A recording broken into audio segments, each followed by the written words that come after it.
ब्रह्मपुर मंडल कारागार मुकुले बीजेपी नेता शिव शंकर दास जमी हड़प और एट्रोसिटी मामलें गत जनवरी मासरे गोशाणी नुआगां और गोड़ंथरा थाना पुलिस गिरफ करथिला।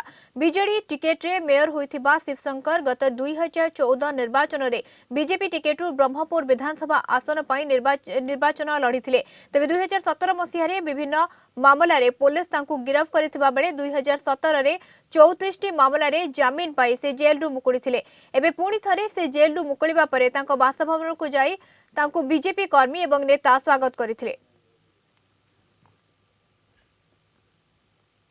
फाल्स केस आ देई जति एनएस देथिले कटला पब्लिक सपोर्ट रे तो अछि से पब्लिक रो काम करि थिले जा पब्लिक विचार करछति मो ऊपर जानछति सत कोन मिछ कोन सरकार एग्रेसिव हेरी करछति फाल्स केस आ करछति केते मामला पूरा एट्रोसिटी एक्ट देले आ गुटे केस देले तापर एनएस देथिले सब जगह बेल हेला।